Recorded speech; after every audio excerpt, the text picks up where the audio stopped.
राजस्थान ये केवल रेगिस्तान और हवेलियों की धरती नहीं है। यहाँ की हर रेत के कण में, हर हवेली की दीवार में, हर लोकगीत की पंक्ति में इतिहास और प्रेम सांस लेता है।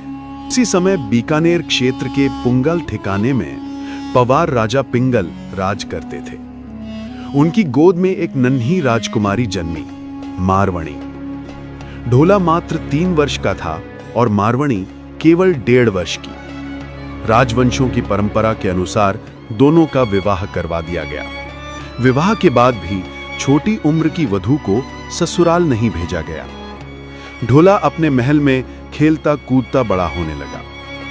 समय बीता, ढोला जवान हुआ और उसकी दूसरी शादी मालवणी नाम की सुंदर युवती से हो गई। बचपन की शादी उसकी यादों से लगभग मिट चुकी थी। उधर पुंगल में छोटी राजकुमारी मारवणी युवावस्था की दहलीज पर पहुंची। उसका सौंदर्य खिल रहा था, उसकी आंखों में सपनों की चमक थी, पर हृदय में एक टीस थी। उसका प्रियतम ढोला कहाँ है? मारवणी की मां जब उसे देखती तो समझ जाती कि बेटी का मन विरह में है। राजा पिंगल ने बार बार नरवर में संदेश भेजा कि ढोला तुम्हारी पत्नी अब वयस्क हो गई है, आकर उसे अपने साथ ले जाओ। लेकिन संदेश कभी ढोला तक पहुंचता ही नहीं। उसकी दूसरी रानी मालवणी षड्यंत्र में लगी रहती। वो हर दूत को रास्ते में ही मरवा देती।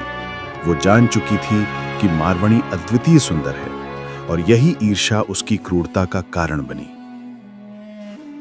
एक रात मारवणी ने स्वप्न देखा। उसमें ढोला उसके सामने खड़ा था। उसकी आंखों में तड़प और होंठों पर मुस्कान थी।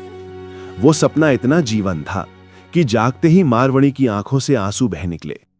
उसने पिता से कहा, पिता, यदि आप मुझे मेरे ढोला के पास न भेजेंगे तो मैं वियोग में प्राण त्याग दूंगी। राजा पिंगल ने सोचा, साधारण दूत असफल हो चुके हैं। इस बार कोई चतुर गायक ढोली भेजा जाए जो गीतों में संदेश छिपाकर ढोला तक पहुंचा सके। मारवणी ने अपने हाथों से मारू राग में दोहे लिखे और ढोली को दिए। उसने कहा, यदि जीवित लौटे तो मेरे ढोला को साथ लाना, और यदि मर गए तो नरवर के होकर रह जाना। ढोली रेगिस्तान के कठिन रास्तों से गुजरता हुआ नरवर पहुंचा। दिन में धूप की तपिश, रात में ठंडी हवाएं, रास्ते में डाकुओं और जंगली जानवरों का डर, पर मारवणी के संदेश ने उसे साहस दिया। एक रात ढोली नरवर पहुंचा। आसमान में काले बादल छाए थे, बिजलियां चमक रही थी, हल्की बारिश हो रही थी। इसी माहौल में उसने मल्हार राग छेड़ा। उसका स्वर गूंजा, ढोला नरवर सेरियां, धड़पुंगल गलियां हों। मारवणी और पुंगल का नाम सुनते ही ढोला का हृदय कांप उठा। उसे बचपन का विवाह याद आ गया। ढोली पूरी रात गाता रहा और ढोला राग पर झूमता रहा। सुबह ढोला ने उसे बुलाया। ढोली ने विस्तार से मारवणी का संदेश सुनाया। उसका सौंदर्य, उसका वियोग, उसकी तड़प। ढोला का हृदय उमड़ पड़ा। उसने निश्चय किया, चाहे कोई रोके, वो मारवणी को अवश्य लाएगा। मालवणी ने लाख रोका, पर ढोला अपने तेज ऊंट पर सवार होकर पुंगल पहुंचा। मारवणी उसे देखकर खिल उठी। वर्षों का वियोग मिट गया। दोनों ने पुंगल में कुछ दिन बिताए और फिर विदा लेकर नरवर की ओर चल पड़े। रेगिस्तान में सफर कठिन था।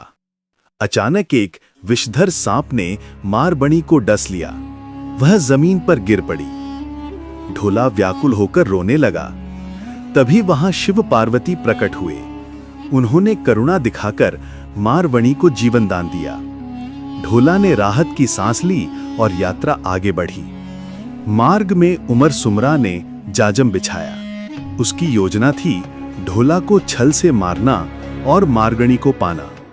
उसने अफीम की मनुहार की, संगीत और नृत्य से महफिल सजाई। ढोला गफलत में बैठ गया, पर ढोली की पत्नी ने मारवणी को चेताया। मारवणी ने ऊंट को एड़ लगाई। ढोला को पुकारा, यह छर है, जल्दी ऊंट पर चढ़ो। ढोला ऊंट पर कूद गया और दोनों बिजली की तरह भाग निकले। उमर सुमरा पीछा करता रहा, पर ढोला का काला ऊंट उसकी पहुंच से बहुत आगे निकल गया। नरवर पहुंचकर ढोला ने समझदारी से मालवणी और मारवणी दोनों के बीच सौहार्द स्थापित किया। परिवार सुख शांति से रहने लगा। आज भी राजस्थान की महिलाएं तीज त्योहारों पर ढोला मारू के गीत गाती हैं। जब कोई अपने पति को ढोला कहकर पुकारती है तो यह प्रेम गाथा जीवित हो उठती है। यह कथा केवल इतिहास नहीं, ये राजस्थान की धड़कन है, लोक आत्मा है, अमर प्रेम की परंपरा है।